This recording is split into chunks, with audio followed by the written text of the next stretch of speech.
Have you ever sat at an airport, watched the planes take off, and just wondered, how does all of this actually work? It's so much more than just pilots and airplanes. It's an incredibly complex, high-stakes balancing act where one tiny mistake can have massive consequences. So let's pull back the curtain and see what it really takes. All right, so here's what we're going to cover. First, we'll dive into the whole ecosystem of players that airlines are constantly dealing with.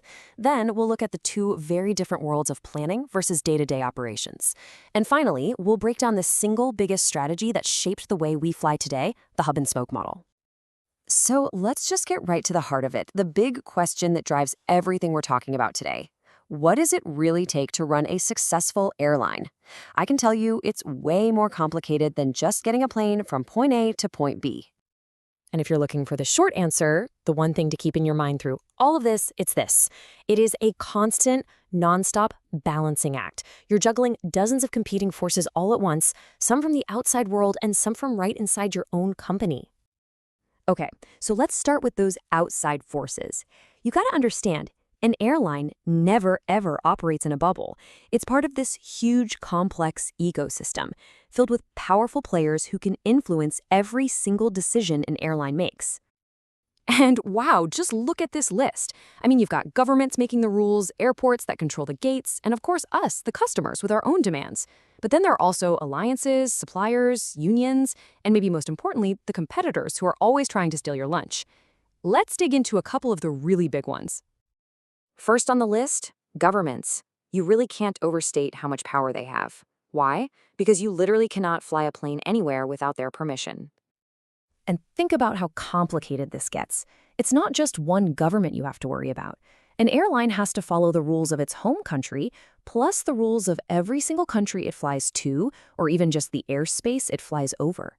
They control everything from safety to security, and even massive business decisions like mergers. All right, now for maybe the most important player in this whole game, you, the customer.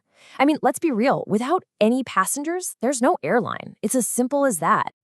And here's the deal with us passengers. We want everything. We want cheap fares, flights at convenient times, we want them to be on time, and we expect great service. The loyalty here is paper thin. If an airline slips up on any of these things, we're just booked with somebody else next time. There are always other options.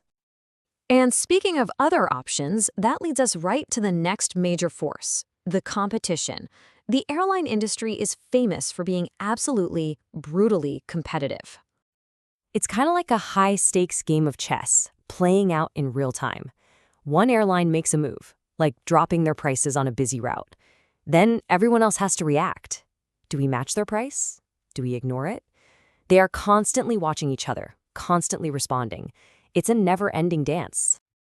Okay, so that's the outside world and all its pressures. Now, let's go inside the airline itself, because there are really two totally different sides to this business, the careful long-term world of planning and the chaotic right-now world of operations. And you really got to get this split to understand how an airline works. On one side, you have planning. This is the calm, quiet, proactive work that's done months, even a year in advance. This is where they design the schedules, forecast demand, and assign planes. But then there's operations.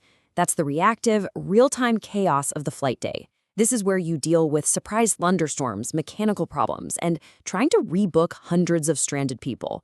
They're two completely different universes. So let's look at that planning process, because it's like setting up a giant row of dominoes. It all starts months ahead with forecasting, basically trying to predict how many people are going to want to fly from one city to another. That prediction dictates the entire flight schedule. Once the schedule is locked in, you can assign the right size plane to each route. Then you can schedule the pilots and the flight attendants.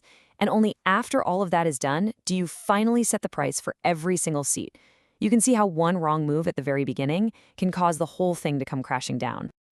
So with a puzzle this complicated, how do major airlines even manage to structure it all?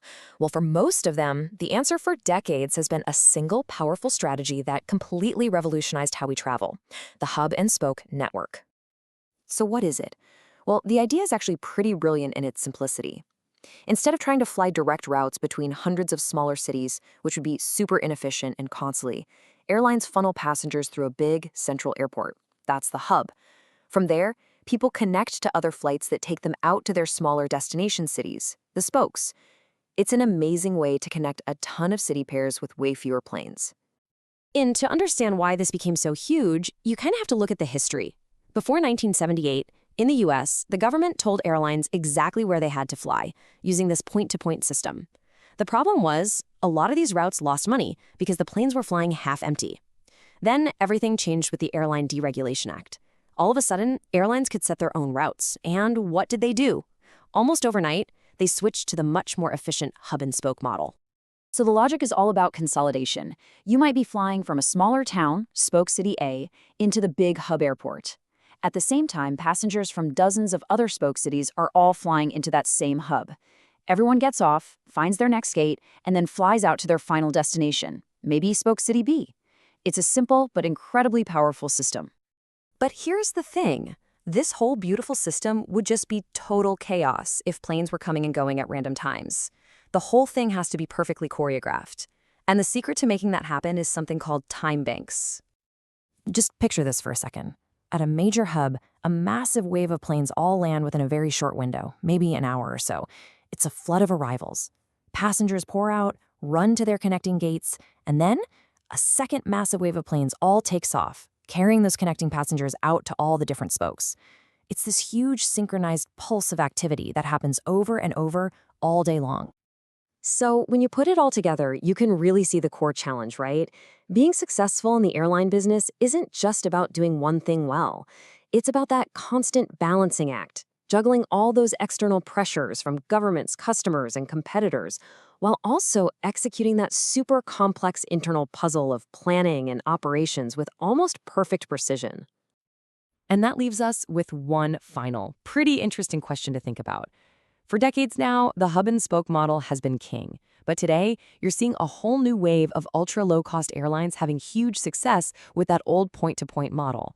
So the question is, in this new era of air travel, is the hub's dominance really as secure as we think?